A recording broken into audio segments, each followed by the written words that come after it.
Hello everyone. Today we will read the chapter number 8, Composition and Structure of Atmosphere, from the book Fundamentals of Physical Geography, textbook NCERT for Class 11. So let's start. Can a person live without air? We eat food 2-3 times a day and drink water more frequently, but breathe every few seconds. Air is essential to the survival of all organisms. Some organisms like humans may survive for some time without food and water, but can't survive even a few minutes without breathing air. That shows the reason why we should understand the atmosphere in greater detail. Atmosphere is a mixture of different gases and it envelopes the earth all round. It contains life-giving gases like oxygen for humans and animals and carbon dioxide for plants. The air is an integral part of the Earth's mass, and 99% of total mass of the atmosphere is confined to the height of 32 km from the Earth's surface. The air is colorless and odorless and can be felt only it blows as wind. Next point is composition of the atmosphere.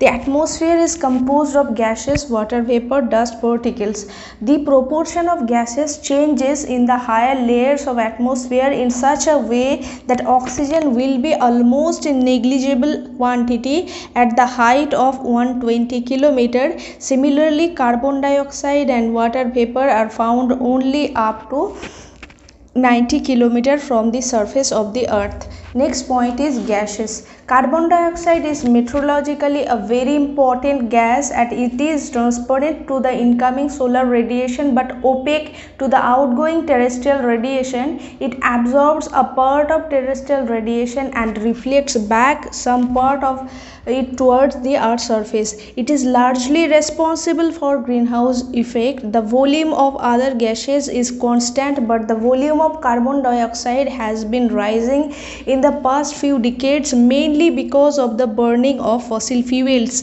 This has also increased the temperature of the air. Ozone is another important component of the atmosphere, found between 10 to 50 km above the Earth's surface and acts as a filter and absorbs the ultraviolet rays radiating from the sun and prevents them from reaching the surface of the Earth.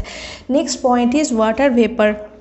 Water vapor is also a variable gas in the atmosphere which decreases with altitude. In the warm and wet tropics, it may account for 4% of the air by volume, while in the dry and cold areas of desert and polar regions, it may be less than 1% of the air. Water vapor also decreases from the equator towards the pole. It also absorbs parts of the insolation from the sun and preserves the earth's radiated heat. It thus acts like a blanket, allowing the earth neither to become too cold nor too hot. Water vapor also contributes to the stability and instability in the air. Next point is dust particles. Atmosphere has a sufficient capacity to keep small solid particles which may originate from different sources and include sea salts, fine soil, smoke, soot, ash, pollen, dust, and disintegrated particles of meteors. Dust particles are generally concentrated in the lower layers of the atmosphere, yet convectional air currents may transport them to great heights. The higher concentration of dust particle is found in subtropical and temperate regions due to dry winds in comparison to equatorial and polar regions. Dust and salt particles act as hygroscopic nuclei around which water vapor condenses to produce clouds. Next point is structure of the atmosphere. The atmosphere consists of different layers with varying density and temperature. Density is highest near the surface of the earth and decreases with increasing altitude. The column of atmosphere is divided into 5 different layers depending upon the temperature conditions. They are troposphere, stratosphere, mesosphere, thermosphere and exosphere. The troposphere is the lowermost layer of the atmosphere. Its average height is 13 km and extends roughly to a height of 8 km near the poles and about 18 km near the equator. Thickness of troposphere is greatest at equator because heat is transported to the great heights by strong convectional currents. This layer contains dust particles and water vapor. All changes in atmosphere and weather take place in this layer. The temperature in this layer decreases at a rate of 1 degree Celsius for every 165 meter of height. This is the most important layer for all biological activity. The zone separating the troposphere from stratosphere is known as tropopause. The air temperature as the tropopause is about minus 80 degrees Celsius over the equator and above minus 45 degrees Celsius over the poles.